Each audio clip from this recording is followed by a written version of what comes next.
Hey, we've been going through the four-step system on how to get what you want and live a successful life. And so this is the fourth step.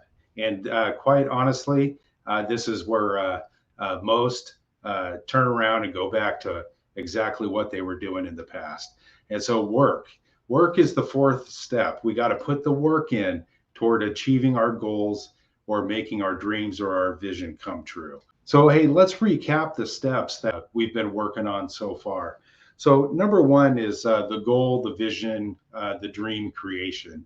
Remember, we've made this a worthwhile goal, and it's big enough to where it's going to benefit you, your family, and even your community. Your church is going to benefit from the size of your vision or the size of this goal that you're going after. It's a complete game changer. It's a lifestyle change. It is massive, right? And maybe you can't think that big yet. And remember, we all start at a different place as we're going through this. So not everybody is going to be the same. Not everybody had the same upbringing, the same past conditionings. Number two is we committed to that goal, that dream, that vision. There's no turning back. We drew a line in the sand that we're not crossing. We put our foot down. We started to develop no limit thinking. And number three, we had to become a scribe. Okay, now, hey, even if we're not good at writing or doing those type of things, we're doing this. We're doing this because this is the formula. And by actually putting your goals on paper, putting your dreams, your visions on paper, and committing to writing them down every single day. Remember, once a day is good, but twice is better.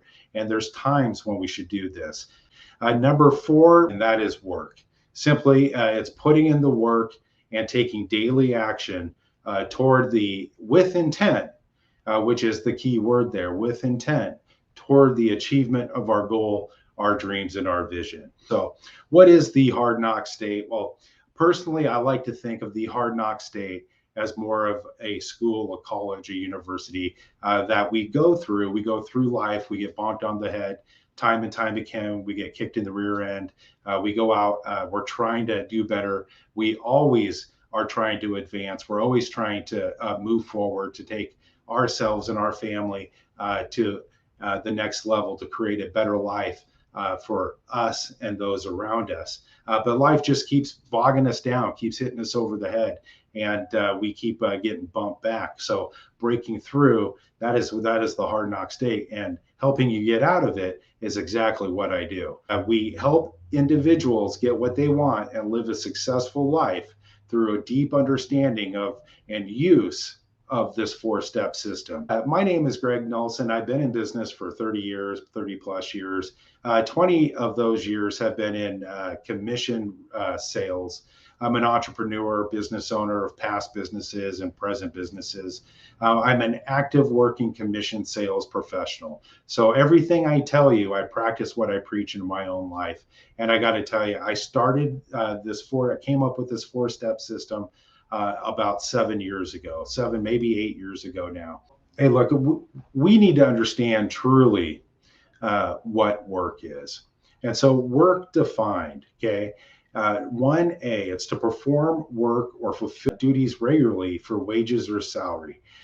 B, it's to perform or carry through a task requiring sustained effort and continuous repeated operations.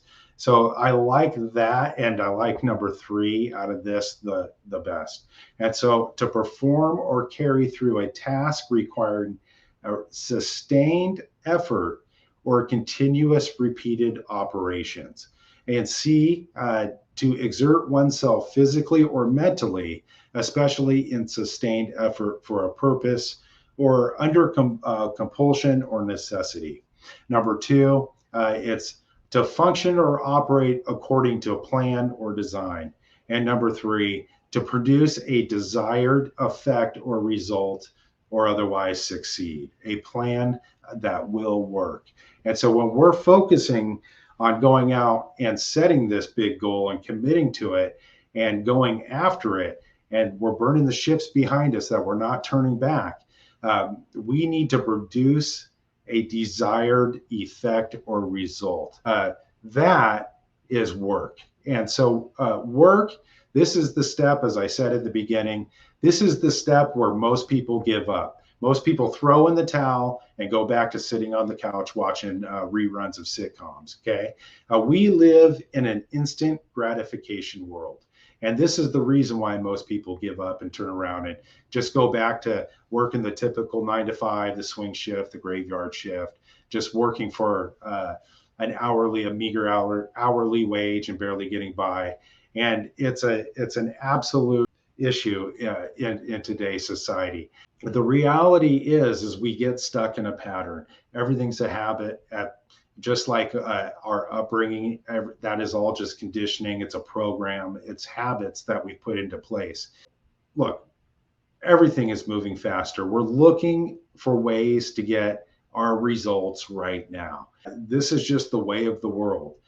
Faster checkout lines in the grocery store, faster fast food drive-throughs, 2 and 3 windows and 3 different lanes, and robots coming down the line, and faster download speeds on everything, every type of electronic we use, faster advancements in AI. The problem is there's a lot of people out there that feed off of you trying to go out and get yours and not have to put any work into it. So there's a lot of people scamming out there saying that, hey, their program, all you got to do is just do these things and you're automatically going to get rich, right? And we know that's just not true, but late night TV has told us all about that.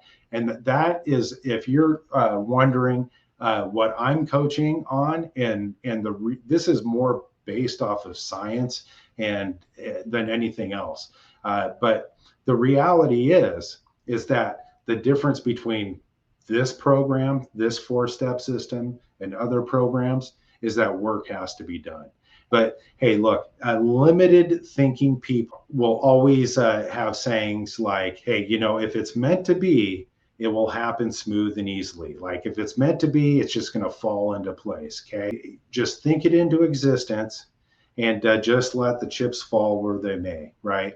You're just living your life on a wish and a chance. Or they'll tell you, constantly bombard you that, hey, you need to have a work-life balance. You need to have a separation between your work life and your personal life. There has to be this huge separation, and it needs to be equally divided, or else you're going to burn the candles at both ends, and you're never going to achieve. You're never going to succeed.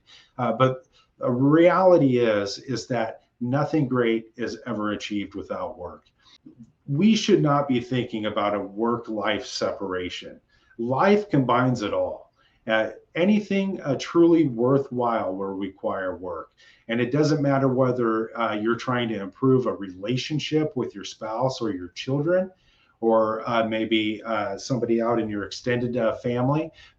Anything worthwhile, right? Hey, you're trying to do a home remodel. You're trying to do, again, go on that dream vacation, or maybe, hey, you got this great business idea and you have this talent that's unique to you. And you know that what this have will solve the problems for a lot of other people.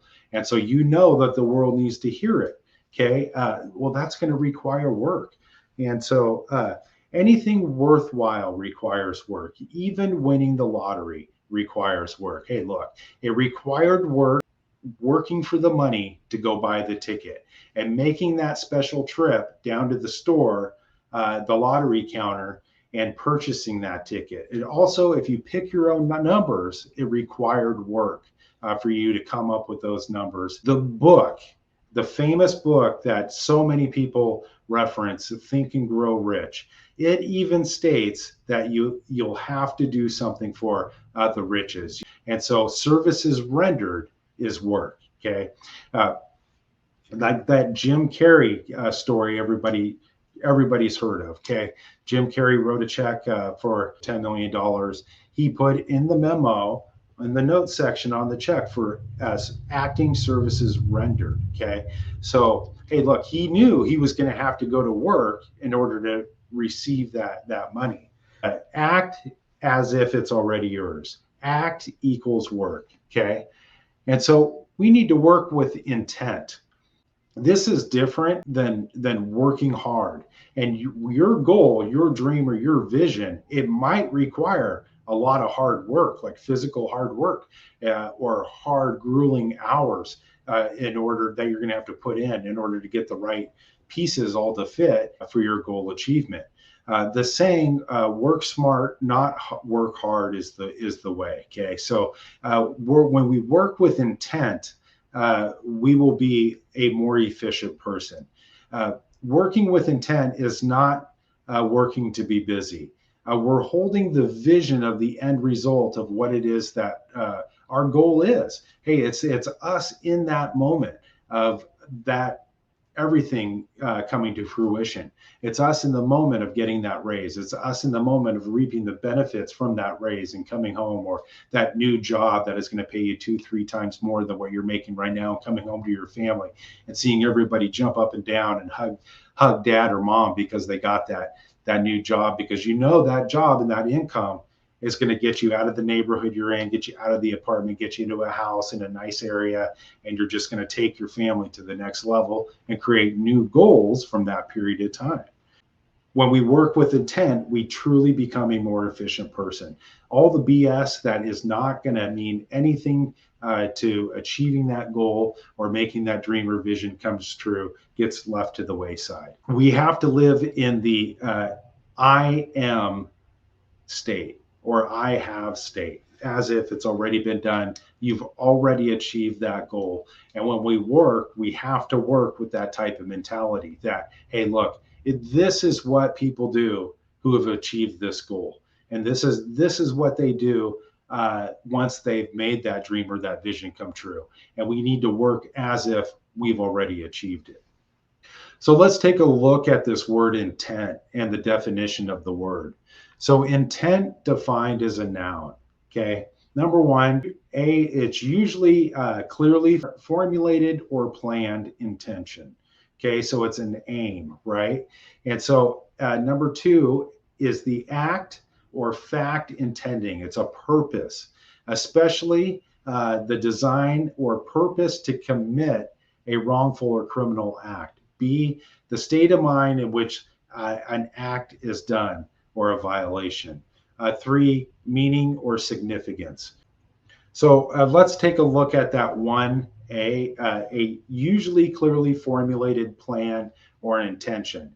And so when we're going out and we're setting forth on our work, doing the things we need to do in order to get to take that goal to the next level, to where we could see it to the end, we have to usually have a clearly formulated plan. And so that is exactly what we're talking about with intent. Okay. Intent defined as an adjective, number one, directed with sustained or eager attention. So it's concentrated. Number two, it's having the mindset, attention, or will concentrate on something or some end or purpose. Their intent on work. So people at the top work with intent, and let's not fool ourselves. No matter any leader out there, in order to get where they got and how they got there into that seat, that office, the people who are making, maybe in the top 1% of all the people in the United States or in the world and their income, they know that work is needed to get theirs. To get their job done, their projects completed, get those bills passed, whatever it is. Okay, they know that work is needed, and they know that each task completed is vital to the end goal or the completion.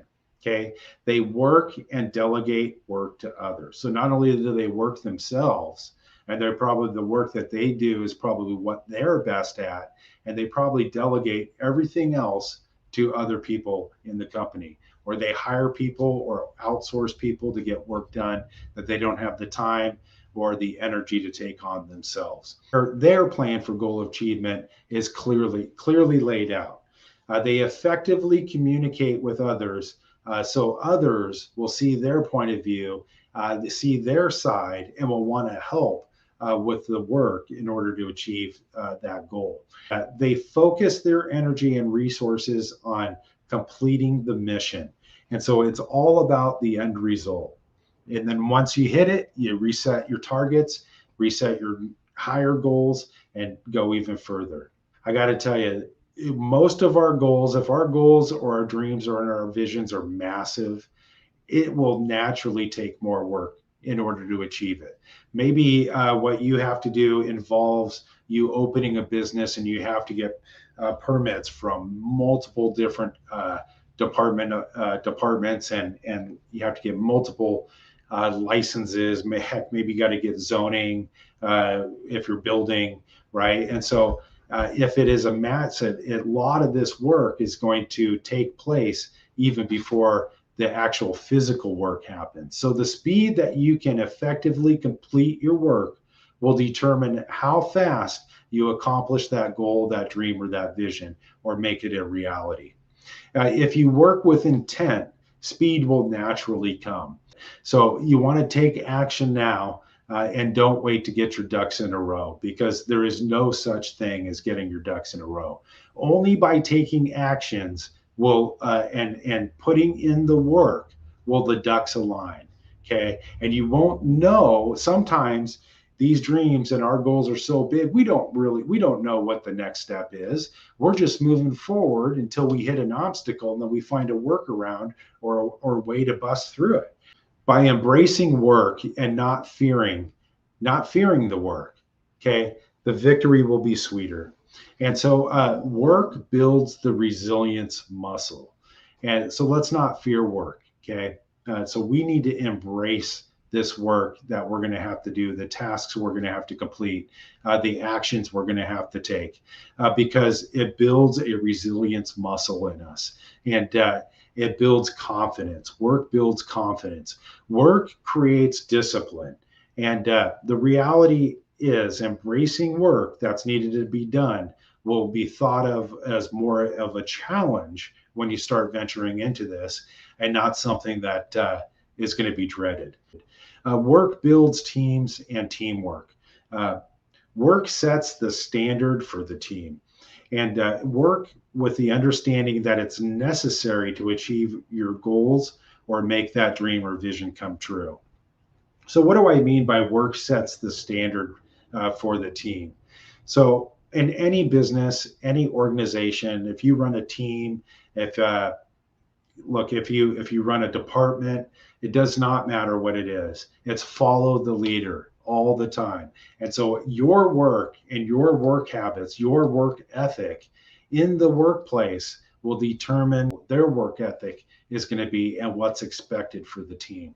So if they see you loafing around, not being busy, not working, even though you're the owner, the boss, the CEO, the CFO, whatever, you're the manager and you're really just kind of goofing around, believe me, people see that. They take notice and they start thinking it's okay for them to do it themselves. So, hey, you set the standard for the team. Your work ethic sets the standard for the team.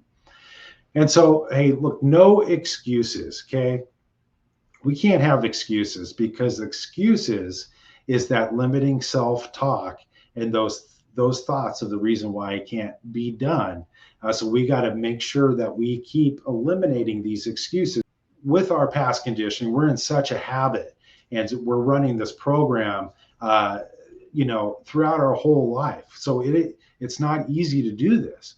But what you have to be aware and catch yourself in the moment, and then replace that with the thought of victory of what's life going to be like once your goal is achieved. So I like what Grant says in one of his books, Grant Cardone. He has a quote that an excuse is nothing more than an alteration of reality. So an excuse is nothing more than an alteration of reality. And think of how true that is. So here's another one. So an excuse is nothing more than a well-fabricated lie. It's a reason we come up with justification of why we're going to put that task, that job off until tomorrow. When it comes to your goals, your dreams, or your vision, what we need to understand is we need to put take action daily toward it. Okay, so let's say you are a super busy single parent. So that you have to find these little free moments. We have to be aware. And this all goes back to the excuses, because what will happen is naturally from our program, we'll start coming up with excuses on why we don't need to do it at this very given time.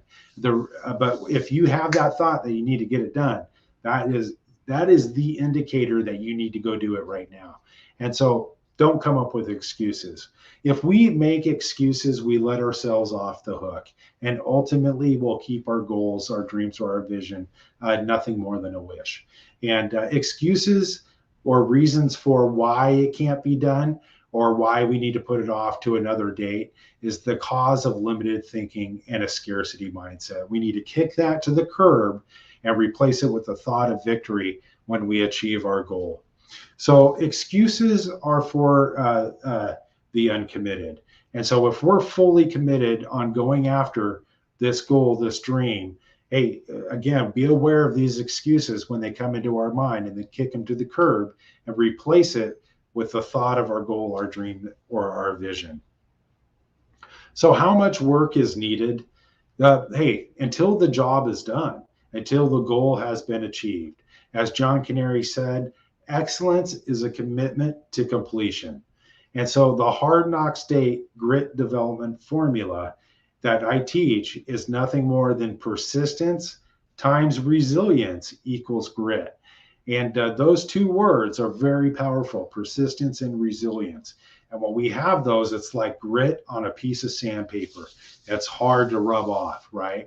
And we've developed that resilience muscle, and we keep driving, and that persistence, that constant drive toward getting that goal achieved is what's going to get us to break through. So grit is needed to push through obstacles. It's needed to find ways to work around walls that we run into or roadblocks of other people telling us that we can't achieve what it is we want to achieve. Grit is the mental toughness that will allow you to move forward, when the going gets tough. And when we set our goals, we need to aim our sights a little bit higher. What you think is enough work is not nearly enough.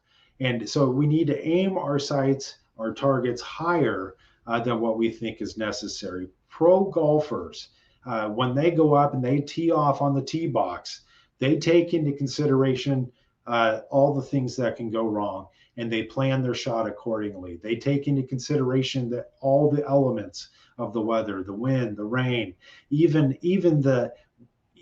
the dryness on the actual fairway, and how far that ball is going to bounce or run once it lands, and how many yards they're going to be able to get out of that. So when they go to swing and they go to tee off, they have that all into consideration. And so those at the top adjust their goals and their targets for the elements and the unexpected, just like professional golfers. So set your sights higher. So if you fall short, and you'll still hit your goal, and your dream and your vision will come true.